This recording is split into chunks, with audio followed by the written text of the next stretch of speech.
चलिए आज देखते हैं इस इक्वेशन को हम कैसे बैलेंस कर सकते हैं by using this ABCD method. देखिए मैंने यहाँ पर इक्वेशन लिया है potassium permanganate plus hydrochloric acid when they react they forms potassium chloride plus manganese chloride plus water plus chlorine. हम इतना बड़ा इक्वेशन को कैसे बैलेंस करें, वही ABCD का ट्रिक जो हमारा क्लास 10 में है उसी को फॉलो करते हैं, मगर बहुत सारे बच्चे इसमें थोड़ा गलती कर लेते हैं। तो आइए समझते हैं आज ये टोटल कंप्लीट ट्रिक ABCD वाला जो ट्रिक है आज उसको अच्छे से समझते हैं।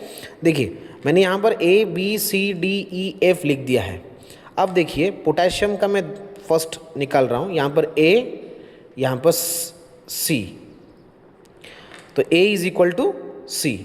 अब मैंगनीज का देखते हैं, मैंगनीज का A यहाँ पर D, so A is equal to D। Oxygen देखते हैं, ऑक्सीजन में यहाँ पर एटम है 4, सो 4 इंटू A 4A। इस साइड में ऑक्सीजन एक ही एटम है, so E into 1 E, so 4A is equal to E। और इसको हाइड्रोजन को यहाँ पर लेते हैं, इसका एटम 1 ही है तो B इंटू 1 B। इस साइड में हाइड्रोजन का एटम कितना है 2 है, सो 2 इंटू E 2E। अब क्लोरीन का देखते हैं, क्लोरीन का यहाँ पर एक ही एटम है, so B into 1 B is equal to यहाँ पर आएगा क्लोरीन C, यहाँ पर 2D, यहाँ पर 2F। तो हमें यहाँ पर 1 2 3 4 5 ऐसे इक्वेशन हमको मिल गया। नाउ लेट इनमें से आप ACDEBF जो मैंने यहाँ पर जो लिया है, मैंने यहाँ पर A को वैल्यू लिया है 1 लिया है, तो आप किसी को भी ले सकते हो, C को ले सकते हो, D को ले सकते हो, कोई प्रॉब्लम नहीं है।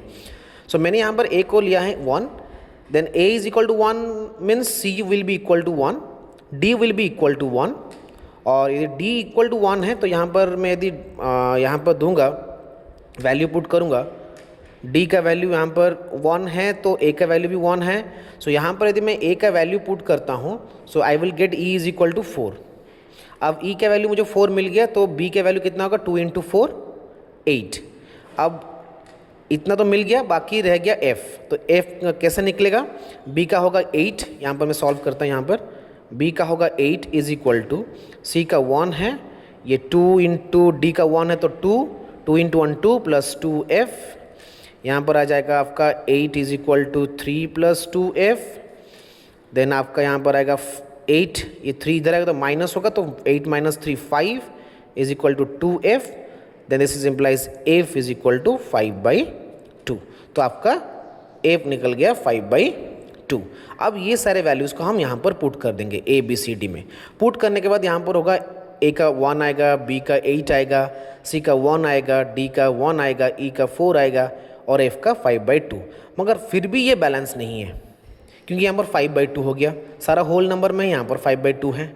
तो ये टोटल जो होल नंबर और ये फ्रैक्शन है इसका एलसीएम कितना होगा, यहाँ पर 2 जो लिखा गया यही आपका एलसीएम होगा। तो यही जो 2 है ना, इसी 2 को सब में मल्टीप्लाई कर दीजिए।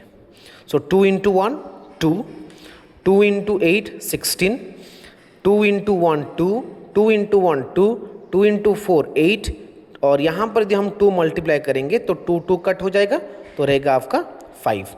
तो आपका ये जो बन गया ना, ये आपका रिक्वायर्ड बैलेंसिंग इक्वेशन। आप इसको देख सकते हो, यहाँ पर पोटेशियम 2 है, यहाँ पर भी 2 है, मैंगनीज 2 है, यहाँ पर मैंगनीज 2 है, ऑक्सीजन 8 है, ऑक्सीजन यहाँ पर भी 8 है, हाइड्रोजन 16 है, 8 इंटू 16 भी यहाँ पर भी है, क्लोरीन 16 है, यहाँ पर भी 5 इंटू 2 10, 10 प्लस ये 4 14, ये 2 16। तो टोटल अभी बैलेंस इक्वेशन आपका बन गया।